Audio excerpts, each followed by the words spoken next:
So this is just going to be a quick video. I've had problems with this Eaton e-locker here, and the main problem, even factory, these bolts loosened up right here and started backing out, and then as they do that, they eat up the side here and down here, and then they'll catch and snap. So I'm going to take and clean this up, get the oil off, and blow out as much of the brake clean as I can. Okay, now I'm spinning it around and sanding the top of the bolt just a little bit, just enough that it'll tack to it pretty easily, and this edge, kind of get some of the oil stuff.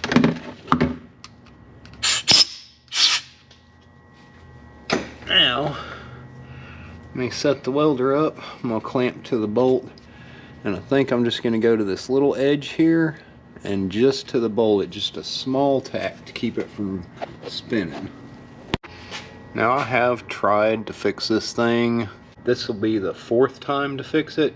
I've tried 3 different thread locks in it, pulled it all the way out, taken it apart, taken broken bolts out. This time none of them broke, but I opened it up to check them and they had backed out a little, just loosened up. So I'm not gonna put it back together and know that it's still trying to back up. They pretty much don't want to acknowledge that these lockers like this have a problem. Now I did unplug the plug. I don't want current going through any of that. Grounded to the bolt. That's on, and see if we can get a small tack to it.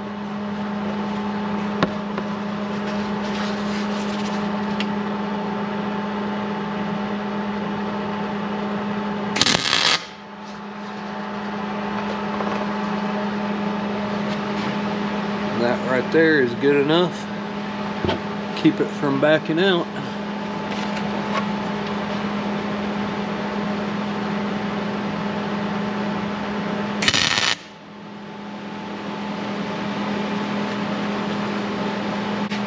And I'm not hitting inside where the Allen head bolt goes. I'm just doing the side so I can actually later, if I need to take it apart, I can grind that weld off. Let me go ahead and take that off, spin it up to the next one. I'm gonna go all the way around it and then I'll show you all a better close-up. Okay, there we go. See if it'll focus. But yeah, it's just a small enough tack onto this over to the bolt. Just enough, and you can tell we're not going to have any clearance issues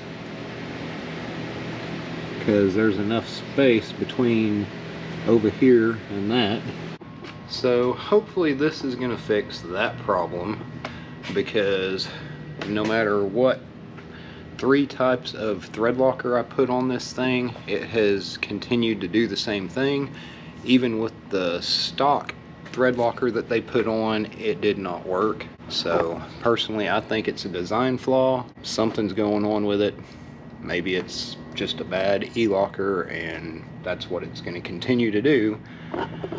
But by doing that, I'm hoping this has fixed the problem, and I'm going to go ahead and close it up, fill it back up with fluid, and drive it, and I will let y'all know how it's doing. Maybe the next time I change the diff fluid, we'll take a look in there and I'll let y'all see if it held up, if it's causing any problems. I'll talk to y'all later.